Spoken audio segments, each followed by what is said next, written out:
Bapa kami yang bertahta dalam kerajaan surga, mengucap syukur untuk kesempatan pagi hari ini Tuhan, karena Engkau masih izinkan kami kembali beribadah untuk memuji, menyembah, meninggikan Engkau Tuhan.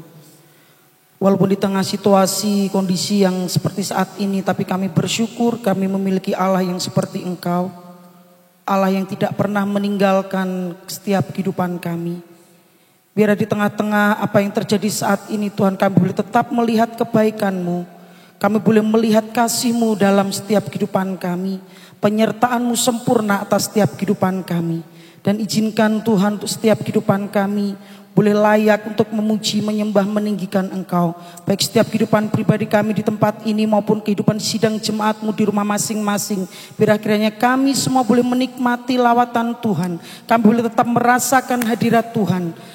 Dan biarlah kami Tuhan boleh terus mendekat kepadamu. Karena kami tahu kami memiliki Allah yang luar biasa. Allah yang sanggup kami andalkan. Allah yang menjadi sumber kekuatan dalam kehidupan kami. Layakkan kami Tuhan, kuduskan setiap kehidupan kami. Dan kiranya setiap pujian, penyembahan, pengagungan kami boleh layak dan boleh menjadi satu dupa yang harum. Dan menjadi, oh Tuhan, satu kesukaan bagi Engkau Tuhan, menyenangkan hatimu Bapa. Terima kasih Tuhan, terpujilah namamu dan terpujilah kebesaranmu. Kami akan memulai ibadah kami di dalam nama Tuhan Yesus Kristus, Tuhan dan Juru Selamat kami yang hidup. Kami sudah berdoa dan mengucap syukur. Haleluya. Amin.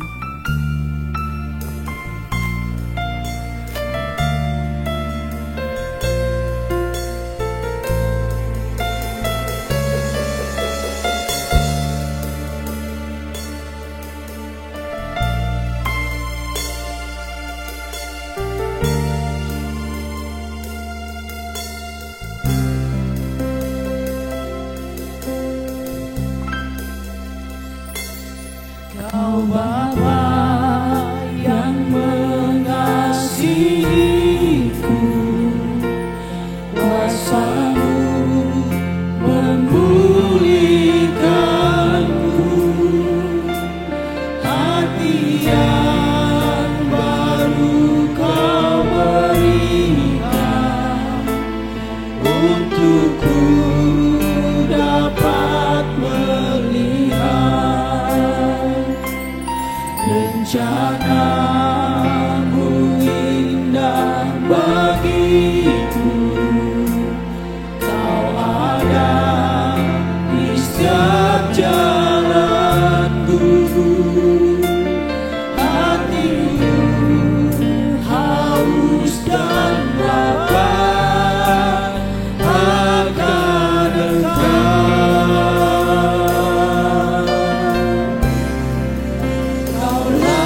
Segalanya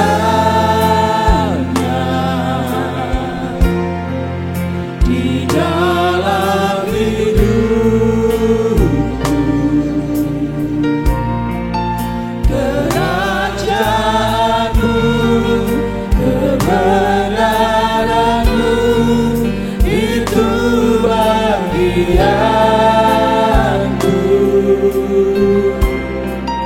Kaulah yang ku pandang selama hidupku,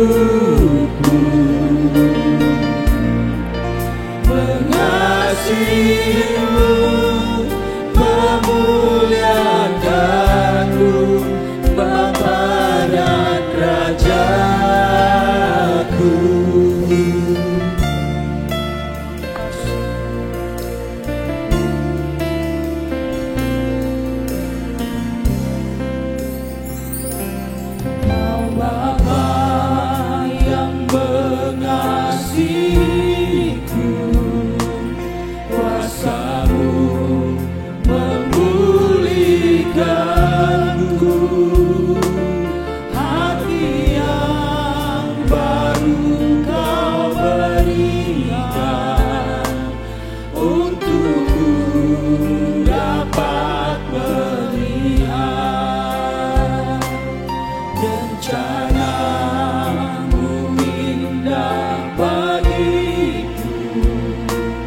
Kau ada di setiap jalanku.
Tuhan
bukan di dalamku. Namaku, ku mau menyembahmu, sebab Engkau sangat berarti bagiku. Yang terbaik yang ada padaku, ku persembahkan kepadamu. Kau bukan Tuhan yang melihat rupa, Kau bukan Tuhan yang memandang harta. Hati hamba yang selalu Kau cari, yang Kau temukan di dalamku. Selama ku hidup, ku mau menyembahmu, sebab Engkau sangat berarti bagiku. Yang terbaik yang ada padaku, ku persembahkan kepadamu. Yang terbaik yang ada padaku, ku persembahkan kepadamu. Yang terbaik yang ada padaku, ku persembahkan kepadamu. Yesusku.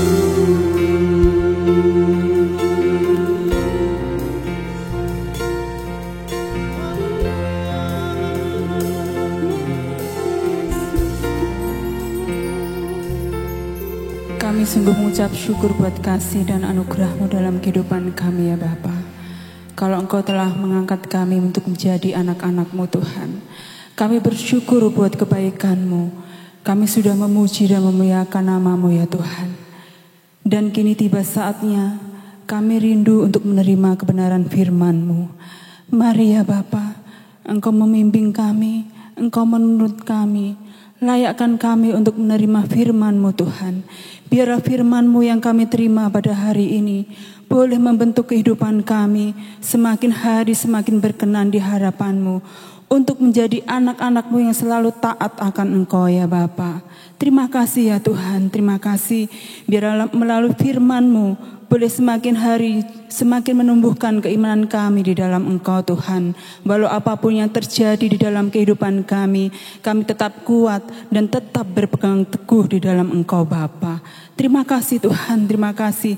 Kami persiapkan setiap kehidupan kami untuk menerima kebenaran firman-Mu. Hanya di dalam nama Tuhan Yesus kami berdoa. Haleluya. Amin. Mula-mula saya sampaikan selamat jumpa lagi dalam kasih Kristus dan selamat menyambut firman Allah. Minggu ini akan saya paparkan tentang bangunan.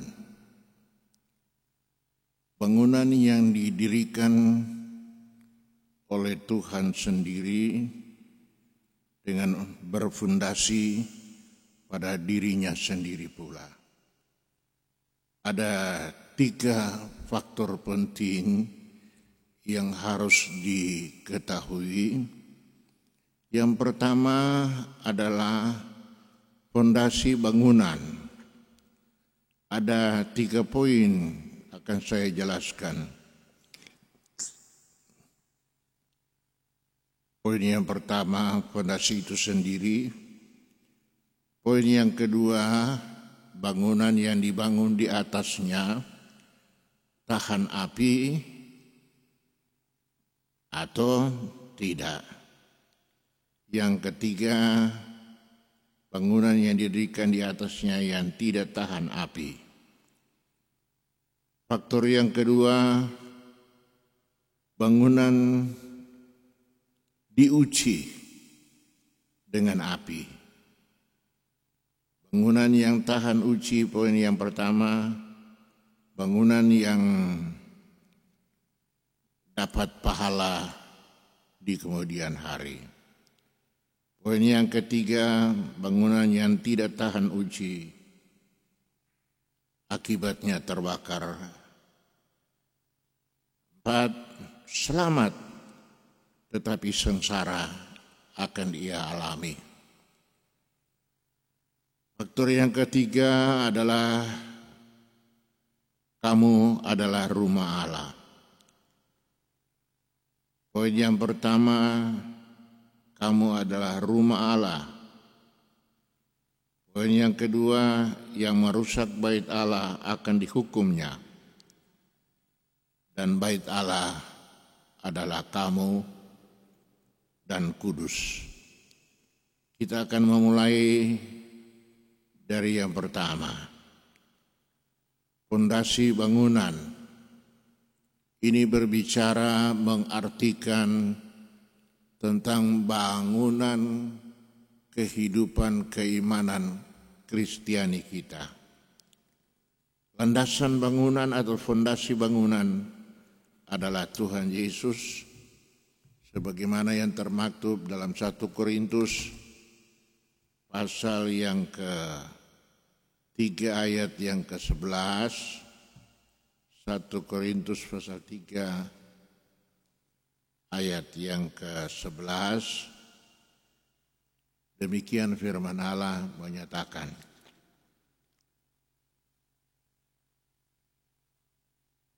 karena lain alasan tiadalah dapat diletakkan oleh seorang jua pun, kecuali yang sudah terletak, yaitu Yesus Kristus.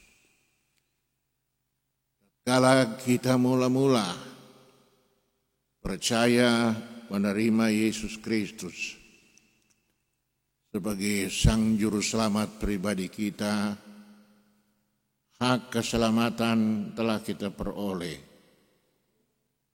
Namun kita harus melangkah jauh ke depan. Bukan hak keselamatan saja yang kita peroleh, tetapi Tuhan menjanjikan akan meteraikan, akan mengesahkan bangunan itu menjadi rumah Allah. Landasan ini perlu disadari, karena tanpa disadari kita melihat begitu banyak orang Kristen masih hidup di dalam kesesatannya, karena bukan Kristus yang ada di dalamnya, tetapi lain yang mengendalikan hidupnya. Kita melaju terus, jangan membuka bagian lain Alkitab. Pada 1 Korintus pasal 12 ini, kita melihat poin yang kedua, bangunan yang tahan api. Sebagaimana yang termaktub pada pasal 3 ayat 12a. Pasal 3 12a. Jikalau barang seorang mendirikan rumah emas, perak, batu yang indah-indah, sampai di sini dulu. Ini bangunan bukan secara fisik. Tuhan menggambarkan bangunan ini adalah bangunan iman, bukan masalah fisik. Bangunan iman kita ini dinilai oleh Tuhan itu sesuatu bangunan yang sangat indah, sangat sempurna, karena dilandasi pada Yesus Kristus Tuhan. Landasan ini kemudian diletakkan, didirikan bangunan emas, perak, batu yang indah-indah. Jadi kita melihat bahwa emas, perak, batu yang indah-indah, sebelum mereka jadi batu yang mempunyai nilai tinggi, yang berharga, ada nilai jual, ada nilai belinya, maka ini batu diproses dulu, emas, perak diproses dulu. Sebelum itu warna emas itu bukan kuning sebagaimana cincin yang saya pakai ini. Itu berupa pasir emas namanya, hitam. Diolah sedemikian rupa, ya, dibakar sedemikian rupa, ditaruh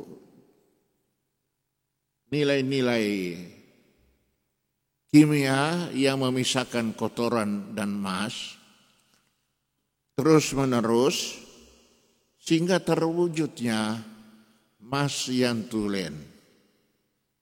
Emas yang tulen artinya emas yang tidak bercampur apapun juga. 100% emas. Ya, 100% emas.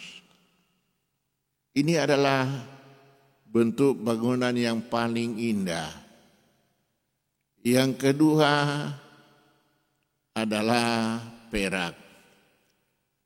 Yang ketiga adalah batu permata yang indah-indah. Sekaligus saya mau katakan pada saudara bahwa bangunan ini adalah bangunan yang permanen, tahan uji. Tuhan menghendaki keimanan Kristen kita seperti ini. Jangan kita jadi orang percaya, orang Kristen sebagai kebanyakan orang. Kita harus mempunyai nilai yang tinggi di hadirat Allah. Ada nilai jual, ada nilai kesaksian yang indah bahwa kita ini adalah bangunan yang indah, yang dibangun oleh Tuhan sendiri dengan kuasanya, sehingga kita masuk iman kepada Yesus Kristus Tuhan. Bangunan seperti ini dia tidak akan hilang dari pandangan Tuhan. Bangunan yang indah dari permata, emas dan perak ini adalah bangunan yang tahan uji. Kalau dalam dunia olahraga tinju, namanya tahan pukul. Dalam olahraga lainnya dinyatakan sebagai orang yang tahan banting. Nah, inilah kualitas orang Kristen yang sebenarnya. Nilai kekristenan kita yang sebenarnya bukan tatkala kita diberkati dengan limpah oleh Tuhan. Bukan karena apabila posisi kita naik begitu rupa sehingga kita menjadi orang yang terhormat di masyarakat. Tetapi kualitas iman Kristen kita pada masa-masa sekarang ini diuji oleh Tuhan. Kualitas ini dapat dipertahankan atau tidak? Yang dimaksudkan adalah kualitas iman sebagai bangunan yang Tuhan sudah bangun di atas landasan dirinya sendiri. Akan kelihatan nyata jelas siapa diri kita yang sebenarnya. Kalau kita memiliki kualitas iman, emas, perak, dan batu permata yang indah yang tahan uji oleh api, maka kita ini menjadi orang Kristen yang dipermuliakan oleh Tuhan di antara manusia yang ada ini. Itu sebabnya nilai kekristenan kita bukan tatkala kita diberkati dengan limpahnya. Bukan berarti apabila kita dinaikkan posisi demikian rupa sehingga kadangkala banyak orang Kristen lupa daratan bahkan melupakan Tuhan oleh karena mempertahankan posisinya. Kita melaju terus. Kita sudah melihat iman Kristiani yang tahan uji. Tuhan memberikan nilai sama dengan emas, perak, dan batu permata yang indah. Kemudian kita melihat bangunan yang tidak tahan uji, tahan api. Tentu saja apabila saudara sering melihat di tayangan televisi, drama-drama televisi dari Korea, kalau itu ada syuting ke desa atau sedang syuting di Papua, bagian pedalaman, kita melihat bangunan mereka adalah sangat sederhana. Terdiri dari fondasi tanah biasa. Kalau orang yang berduit mungkin dilapisi pasir dan semen supaya lebih baik. Tetapi yang sederhana, atap itu dari ilalang. Ya. Kemudian ditaruh itu ilalang di atas bangunan yang sangat sederhana.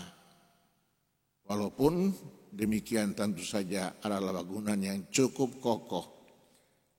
Tanpa jendela, hanya satu pintu mereka masuk keluar pintu yang kecil. Nah ini namanya bangunan yang tidak tahan uji. Yang dibuat dari ilalang. Yang dibuat dari atap rumbia, yang dibuat dari kayu, tidak seperti bangunan di kota-kota yang dibuat dengan cor beton, dengan konstruksi baja, sehingga bangunan itu bisa tinggi sampai puluhan bahkan ratusan lantai. Nah, sekarang tatkala menghadapi ujian, maka bangunan yang di atas fondasi adalah Tuhan Yesus. Tuhan Yesus tidak bisa bergeming. Dia adalah Tuhan Allah yang Maha Kuasa. Bangunan yang diletakkan di atasnya itu yang mengalami kebakaran apabila diuji dengan api. Kemudian kita melihat bangunan yang diletakkan di atasnya dibangun dari bahan-bahan yang tahan api, emas, perak, batu permata yang indah, yang mempunyai nilai jual, mempunyai kesaksian hidup yang tinggi. Kemudian kita melihat orang Kristen yang seperti ini. Firman Allah katakan, sebagaimana yang termaktub di dalam poin yang kedua, faktor yang kedua pula dalam 1 Korintus pasal 3 ayat 14b. 1 Korintus pasal 3 ayat 14b menyatakan,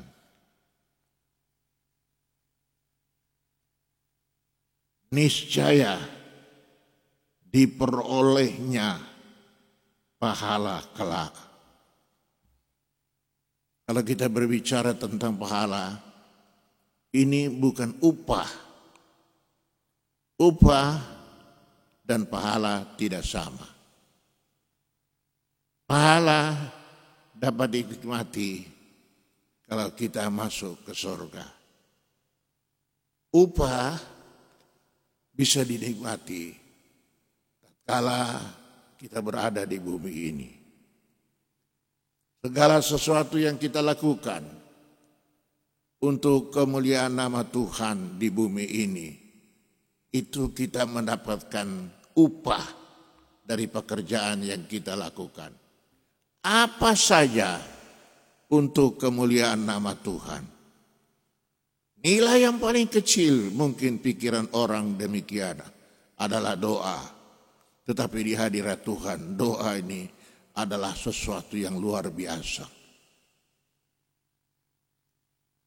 Di dalam 1 Korintus pasal 15, ayat saudara bisa cari sendiri di rumah, menyatakan apa yang kita lakukan untuk kemuliaan nama Tuhan di bumi ini, maka bukan pahala yang kita terima, tetapi upah. Kita dapat dinikmati itu upah tatkala kita masih hidup di dunia ini. Jadi kita melihat harus dapat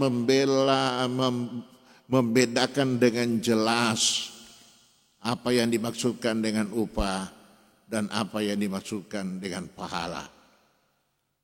Pahala akan diterimakan kepada kita kala kita masuk ke dalam kerajaan Tuhan pada masa yang akan datang. Upah dapat kita terima di bumi ini selagi kita hidup. Mungkin itu hidup diberkati oleh Tuhan. Mungkin itu hidup dinaikkan jabatan. Mungkin itu posisi kita di masyarakat menjadi naik demikian rupa, sehingga kita dijadikan orang yang terhormat. Itu upah, bukan pahala. Apabila bangunan yang kita dirikan di atas, bangunan iman di atas fondasi Tuhan Yesus, adalah bangunan yang tahan uji, kita menerima upah. Kemudian bangunan yang tidak tahan uji terbakar sebagaimana saya katakan tadi, yang termaktub di dalam 1 Korintus pasal 3 ayat 15a. 1 Korintus pasal 3 15a. Jikalau pekerjaan seorang terbakar, niscaya rugilah ia, maka ia sendiri akan selamat, tetapi seolah-olah orang yang menerusi api. Selamat, tetapi akan mengalami efek seperti orang yang terbakar. Apakah kita kepingin hidup di dunia ini seperti itu? Tentu saja apabila kita melihat ada seseorang terjadi kecelakaan oleh karena kebakaran, maka sangat-sangat menderita. Mungkin dapat ditolong dan selamat, tetapi dia akan mengalami cacat hidup selama hidup di kandung hayat ini. Demikian pula apabila orang Kristen bangunannya itu terbakar, bangunan imannya terbakar. Saya mau kasih tahu sama saudara-saudara, lewat firman Allah saat ini, orang Kristen, orang percaya seperti ini, sebelum terjadi lebih parah dalam hidupmu, cepat bertobat, kembali kepada Tuhan, hidup benar seturut firman-Nya, supaya kita tidak masuk di dalam kualitas iman yang terbakar dan kita akan menerima efek yang sangat-sangat parah dan akan menjadi cacat seumur hidup walaupun kita beroleh selamat. Kemudian yang terakhir kita melihat, kamulah rumah Allah. Rumah Allah artinya tempat kediaman Allah. Seringkali kita salah menafsirkan apa makna yang dinyatakan oleh Tuhan lewat firman-Nya ini. Seperti seringkali kita nyanyikan. Jadikan aku rumah doamu.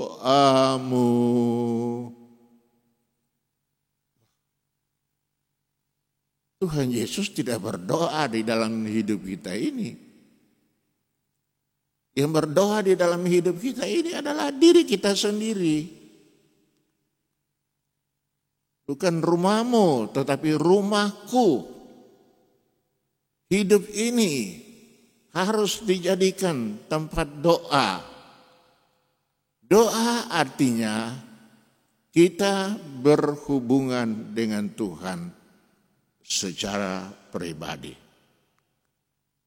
Tetapi lain halnya pengertiannya bahwa diri kita ini menjadi tempat kediaman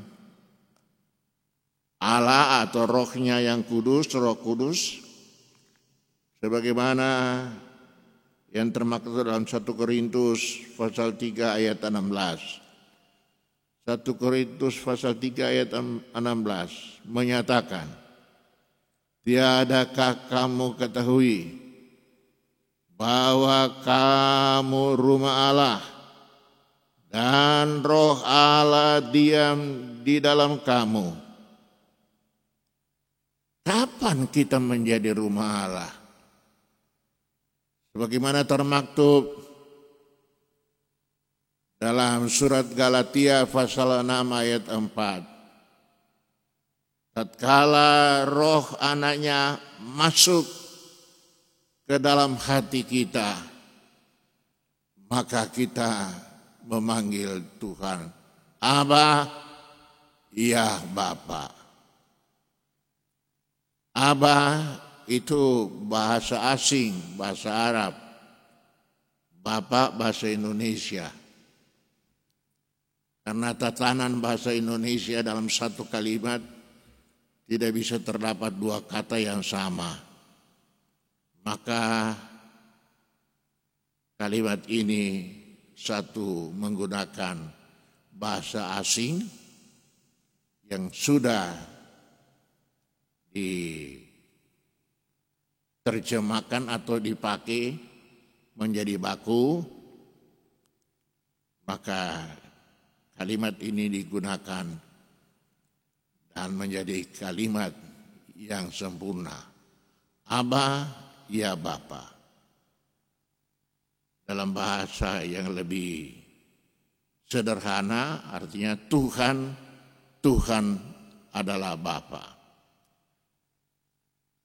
Jadi seseorang tandanya dia menjadi rumah Allah, menjadi tempat kediaman roh Allah, apabila hidup ini, hati ini, pikiran ini sudah dikuduskan oleh Tuhan. Sudah dimurnikan oleh Tuhan. Menjadi satu bangunan yang mulia, yang tahan uji, yang tahan segala bantingan, sehingga menjadi rumah Allah, rumah yang kudus. Nah, itu sebabnya dalam ayat berikut 17a menyatakan, jikalau barang seorang membinasakan rumah Allah, maka ia akan dibinasakan Allah, karena rumah Allah itu kudus, yaitu kamulah. Jadi apabila roh Allah sudah masuk ke dalam hati kita, Roh Kudus masuk di dalam hati kita, dia tidak menempati akal kita, dia tidak menempati tempat lain, tetapi firman Allah menyatakan dia menempati hati kita.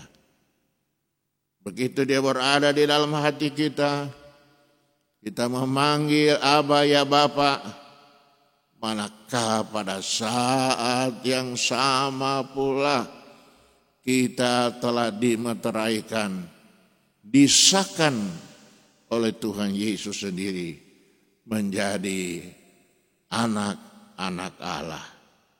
Sebagaimana yang termaktub di dalam Galatia pasal 5 ayat yang ke-22 sampai dengan 23.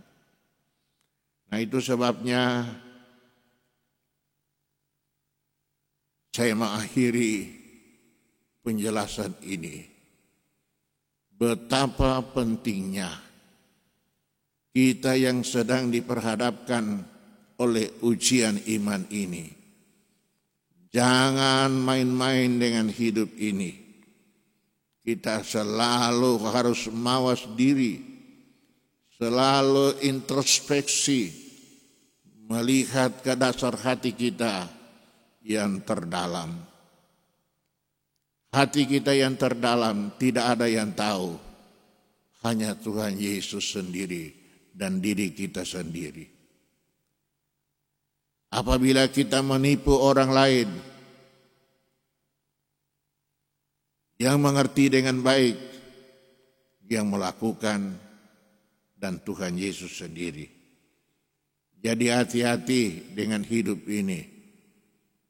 Jangan main-main dengan kebenaran firman.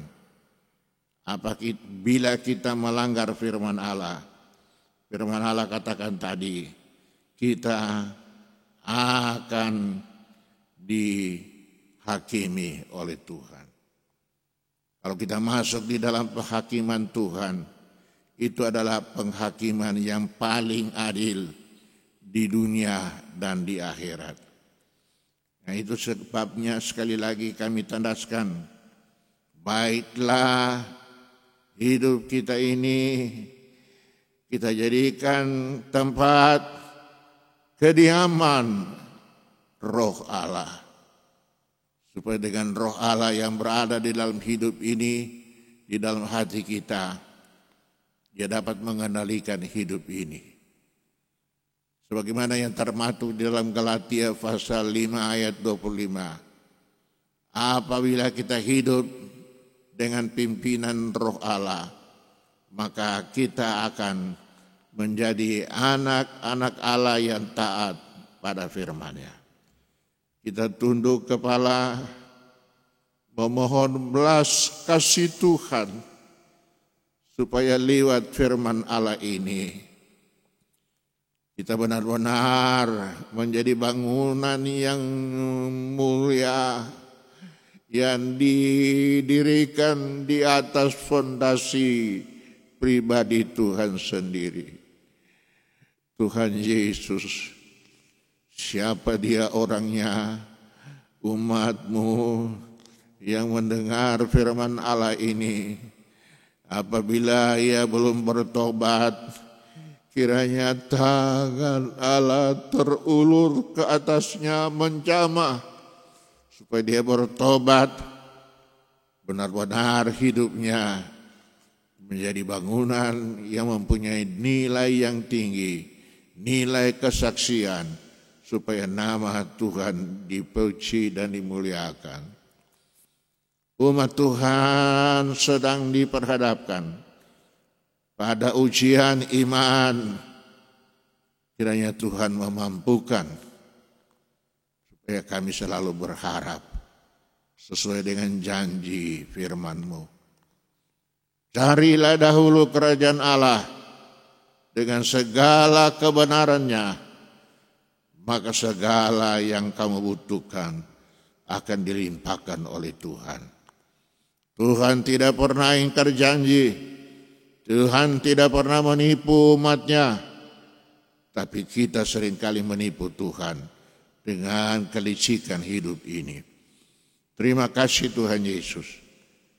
Hamba sangat yakin di firman-Mu ini, setiap pendengar, setiap umat-Mu diberkati oleh Tuhan. Dalam Yesus Kristus Tuhan, kami akhiri doa kami ini dengan memohon belas kasih Tuhan. Kiranya Tuhan berkenan apabila Tuhan mengizinkan terjadinya bencana internasional COVID-19 Corona ini, Tuhan pula bisa menghalaukan, Tuhan bisa menghindari, menghalaukan, membuang jauh-jauh dari negara dan bangsa ini. Terima kasih buat jawaban doa kami.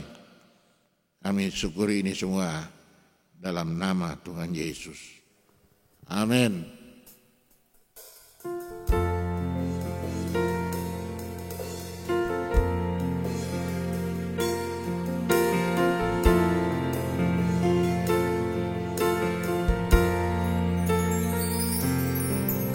Terima kasih Tuhan untuk kasih setiamu yang ku alami dalam hidupku. Terima kasih Yesus untuk kebaikan-Mu sepanjang hidupku.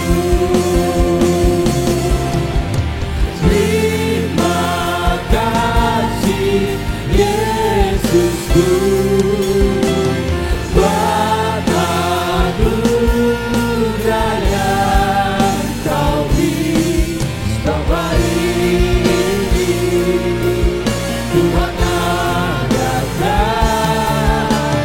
Syukur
kasih dalam Tuhan Yesus, berkat dan rahmat,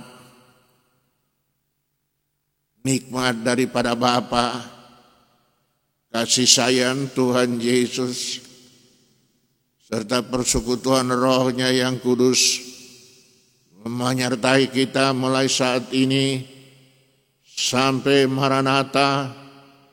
Tuhan Yesus datang kali yang kedua menjemput umatnya, hamba-hambanya yang hidup di dalam ketaatan pada firman, yang hidup di dalam takut akan Tuhan, dan yang hidup di dalam kekudusan Tuhan. Haleluya. Amin.